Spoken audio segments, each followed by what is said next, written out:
I actually came up the mountain early this morning. I came running and I saw the medical hospital billboard Uh-huh. just in that curve. First care. First Yes, care. yes, yes, yes. I saw that. I was like, oh, look at my doctor's hospital. Oh wow. Yeah. But how's It's the been team? wet, it's raining Yeah. all day. Yes, it has. I mean, I was running through the rain this morning. See? Chale, chale. Always always very lovely doing that. So cold, Yeah. but your body gets warmed up, and it's an exciting It felt feeling when you have to run, but not when you have to go to work. absolutely.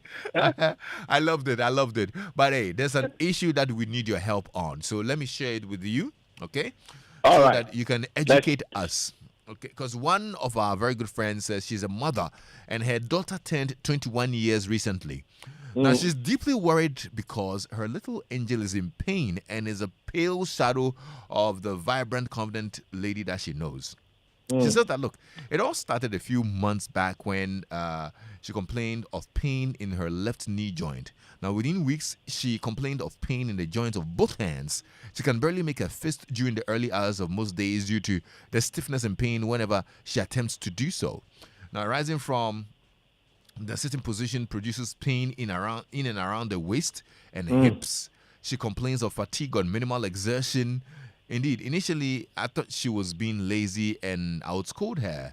I mentioned this to a friend who is a healthcare professional but not a doctor, and she indicated that she might be having rheumatism. Mm-hmm. My daughter is just 21 years. Is she not too young for rheumatism? Another friend thinks that she's a sickler. My mind is all fuzzy right now and I need help. And I thought Dr. Osafo probably has a solution. Doc, what do you think? Right. So good afternoon to all our listeners, and then Kwame, it's good we're discussing this today. I run by my mom's school because I hadn't seen her for a while. Our heritage school earlier today, before climbing back up because of the rain, and she said, "Doctor, I have difficulty straightening one of my fingers. It's very stiff and it's painful at the joint." And I was like, well, Ma, you need to tune in today because I'm talking about arthritis. So, with the limited information that I have from this listener, Kwame, I'm going to discuss an umbrella topic. I don't think we can get through all of it today, but that umbrella topic is arthritis. So, arthritis is a term used to describe any joint lesion, any joint problem. We would use the term arthritis. It may be caused by a local problem or caused by generalized medical condition that affects the joint.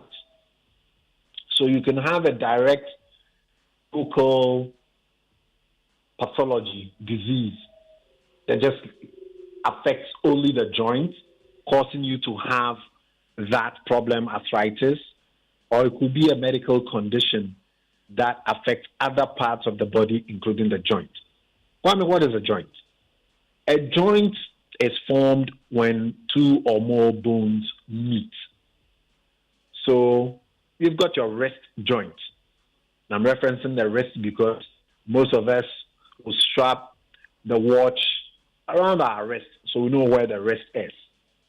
We also have the knee joint, you have the ankle joint, and in all these joints, you have two or more bones meeting up to form that joint. Well, the bones are not the only components of a joint. So there are so many other components. But probably most of us will be familiar with one particular component of the joint, and we call it the cartilage, the joint cartilage, the joint cartilage. When you look at the chicken thigh, and Kwame, I'm sure you've been visiting that new chicken joint. Yeah. You know me, bro. Owned by the people who went to the tech guys, the tech boys. Yes. Kwame, I'm chicken the brutal. Ah, well, fine. Could you rough?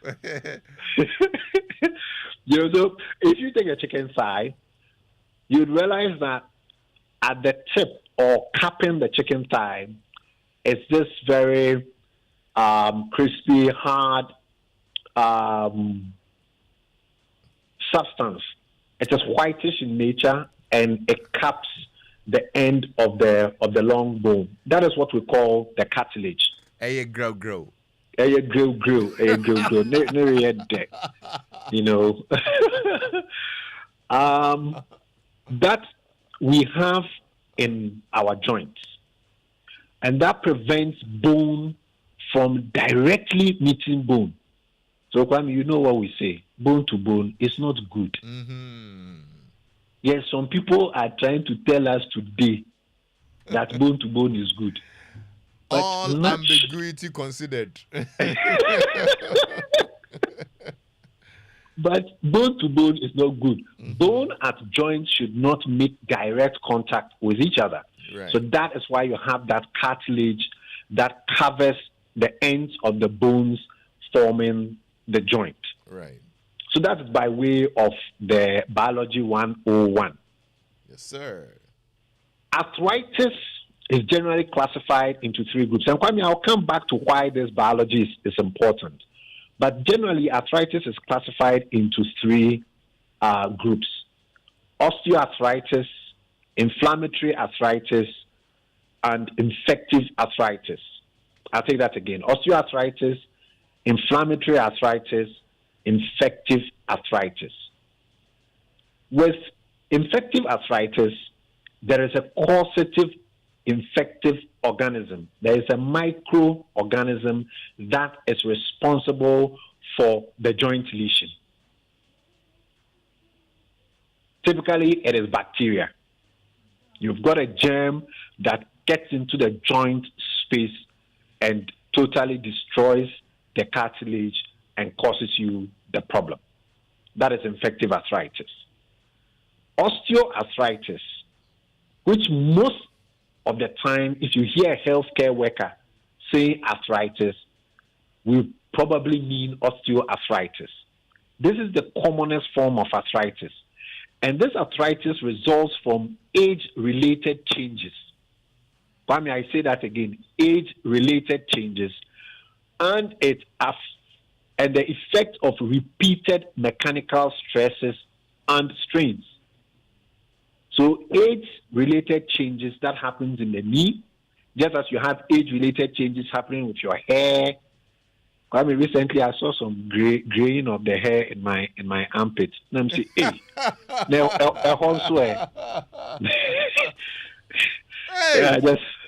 I remembered my birthday and then I was like, hey, Charlie, we grew. Anyway, armpits and so. Kwame. Hey.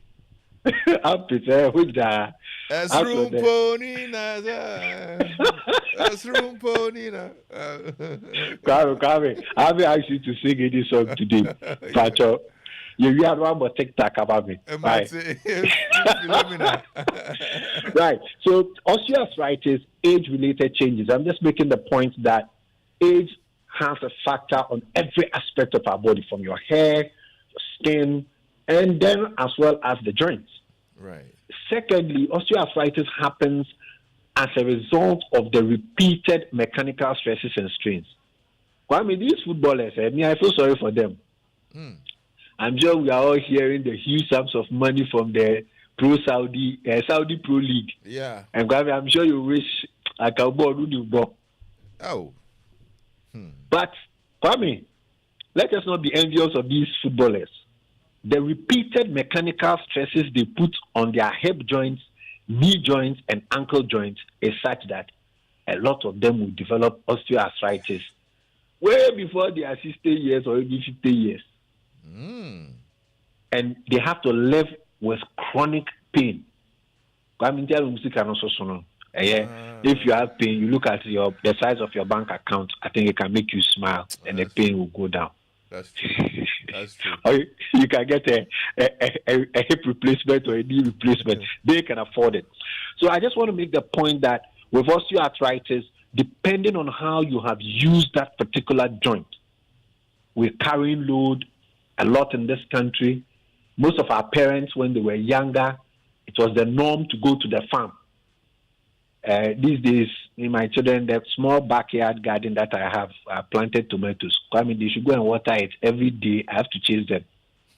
But our parents, they used to go to the farm, long distance. I have to go to the farm, carry things to the farm, and carry things back from the farm. Those who do a lot of construction work, labor, manual, intensive work, they will all put a lot of stress and strain on the joint. Therefore, it is usually the weight-bearing joints that are usually affected in osteoarthritis. So that is the second type of arthritis. The third type of arthritis is what we call the inflammatory arthritis. The third group, inflammatory arthritis. In this type of arthritis, many joints are affected simultaneously.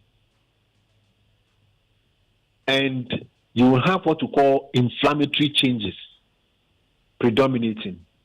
What are inflammatory changes? Number one, pain. Number two, swelling. Number three, there is a lot of heat around that particular joint, such that when you touch the joint with, say, the back of your hand, and you compare it to another part of the same person's body that is not involved in the inflammatory changes, you would perceive a temperature differential. That place feels hot. So, lastly, there might be some skin changes in light-skinned individuals.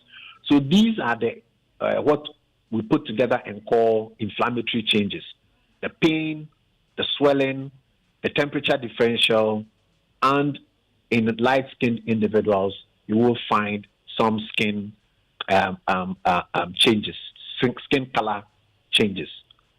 Rheumatoid arthritis, RA, is the most common inflammatory joint problem. Another type is what most people would have heard of, gout. So, Kwame, these are the three main groups or groupings when we begin to talk about arthritis. So, whenever you have a joint lesion, you have pain in a joint, and your doctor thinks it's arthritis, the doctor will put you under one of these three categories. Osteoarthritis, which usually would find in people of a certain age group or people with certain medical conditions or certain lifestyles, like I mentioned, the sports people. Then you have the inflammatory arthritis, and then you have the infective arthritis. So let me look at the first group, the osteoarthritis. We will take that for this week, and then next week I will look at the inflammatory arthritis, and in the third week or so we'll look at the infective arthritis. Okay. As I already mentioned, the osteoarthritis is a degenerative condition in which there is mechanical damage to that joint cartilage, that grill thing that caps the chicken thigh. Mm-hmm. That is what we call the joint cartilage. When we say degenerative, it means wear and tear. Wear and tear. With time, as we sit, we squat, we run, we jog, we are rubbing the joints. And gradually, that cartilage begins to wear.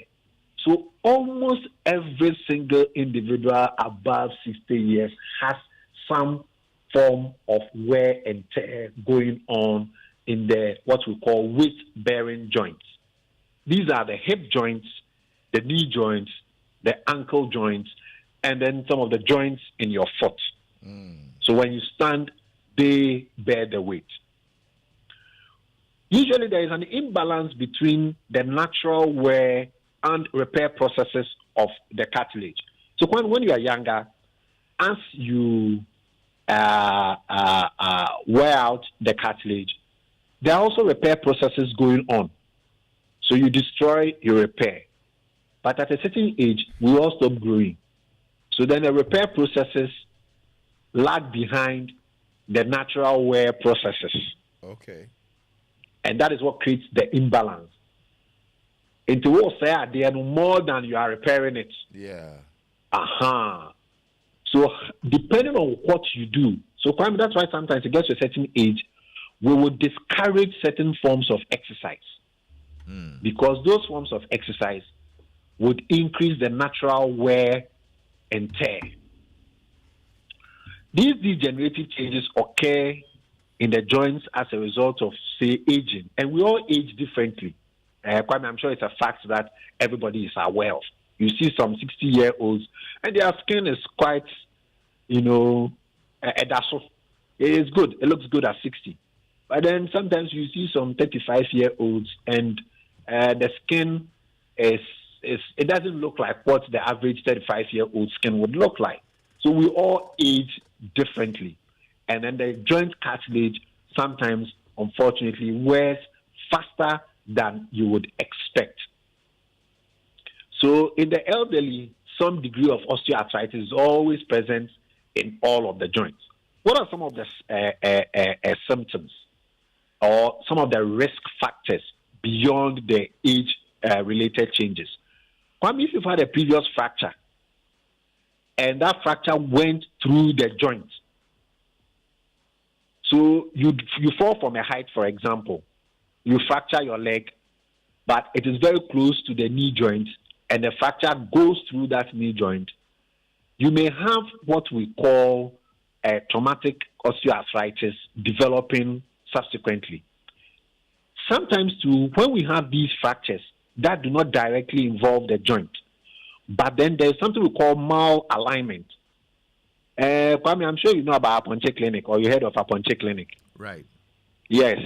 We have what we call the traditional bone setters. Or even in hospital, when we try and reset the bones, we have to get a proper alignment. That's why we use the POP. If through any of these means you get what we call a malalignment of the fracture fragments, then you end up putting more weight on one side of the joint more than the other when it heals. So previous fractures involving the joint surface or causing malalignment can therefore cause excessive joint wear. Number two, joint instability from ligament injury. And this is usually through sport. Those who play basketball, for example, they tend to get a lot of ligament injuries, so do the footballers. The basketball people tend to spin a lot to try and beat their markers. And therefore, they tend to get a lot of these ligament injury. What is a ligament? A ligament is that structure that holds two bones together. So at all joints, you have these ligaments, a lot of them in our joints. And when you injure your ligaments, the footballers, you hear somebody's is out for 6 months, 8 months. Most of them have ligament injury. And if it is not well healed or properly repaired surgically, then the joint becomes unstable, and then an unstable joint leads to excessive wear. You may also have some birth deformities as well that can lead to that. Kwame, obesity is also another accelerator of the natural wear and tear that happens in the joint. So these days, I'm saying the next pandemic is childhood obesity. Too many children carrying too much weight. I saw a 2-year-old weighing 19 kilos recently at a clinic. Wow. That is too much weight. This child would be seeing me at the clinic when he's 30 years. And I'll tell them they have osteoarthritis. And he'll tell me that, but that one is for the elderly. No, your risk factor was carrying too much weight for many years, and therefore the weight-bearing joints would experience a more faster wear and tear than other individuals who carry normal weight. Then we also have people who have some nerve problems such that they lose sensation in their feet. When this happens, then you have what we call unprotected joint stress.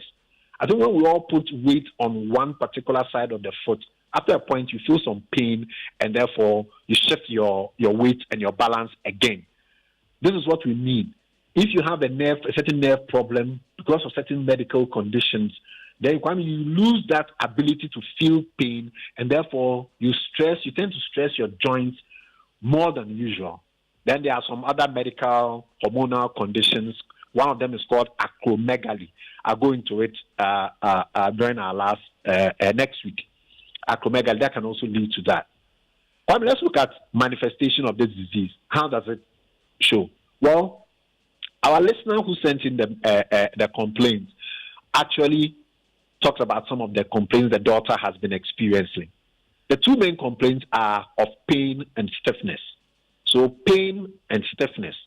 Stiffness means you find it difficult to perform the range of movements that particular joint can perform.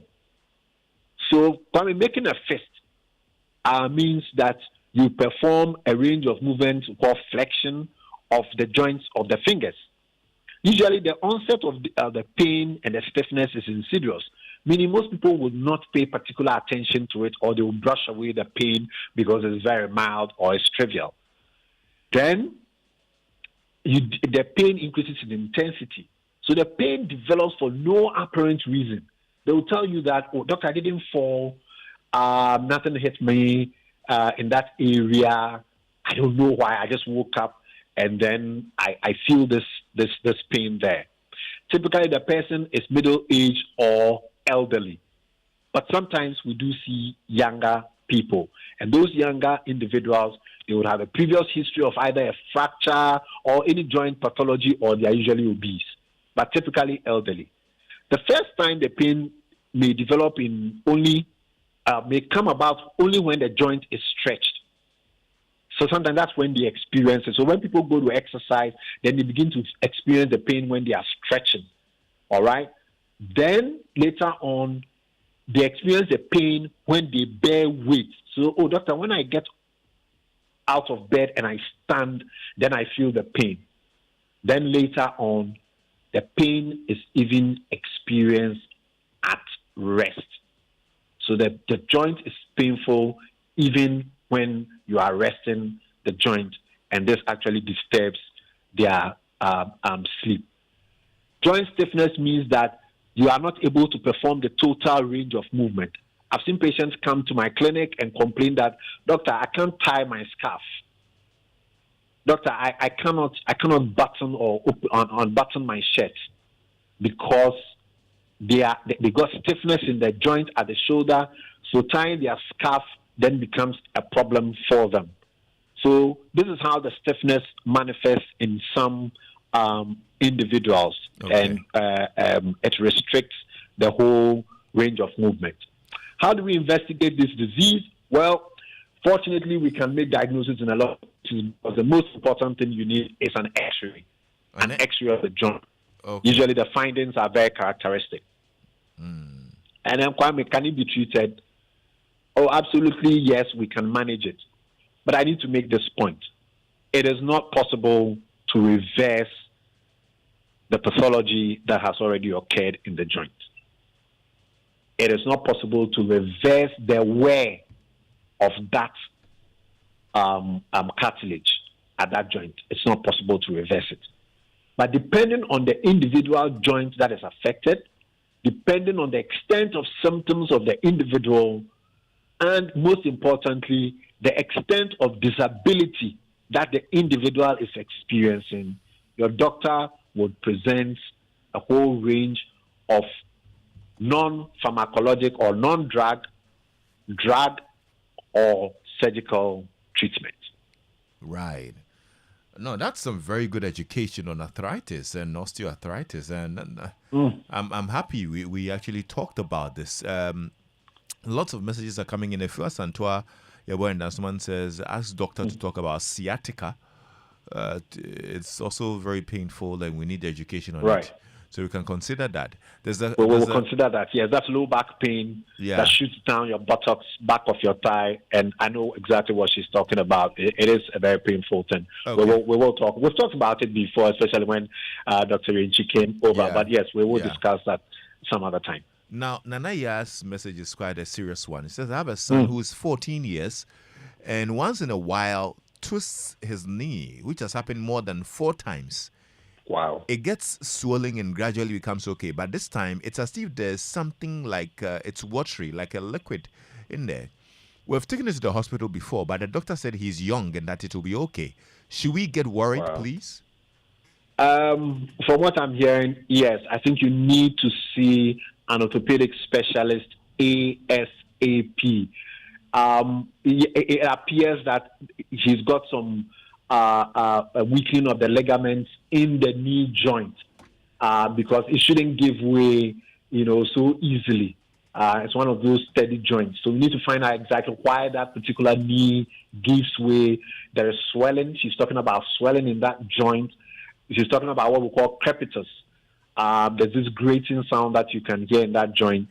Kwame, we have an orthopedic clinic. We run it twice a month here at Medical's Hospital. She should reach out to us, and I would be more than happy to put her in touch with our orthopedic specialist for a thorough review. Okay, how can we reach you? Right. The number for Medical's Hospital is 0501 477 340. Our WhatsApp number is 0501 477 340. You can also reach us via our social media platforms. Medical's Hospital is our Facebook page. At Medical's GH is our Twitter handle, and then same for Instagram as well, at Medical's GH. Dr. Osafo, thank you so much. I'll see you next week, yeah? Definitely, Kwame. All right. Dr. Yaw Osafo is the CEO of Medical's Hospital, Medina Firestone.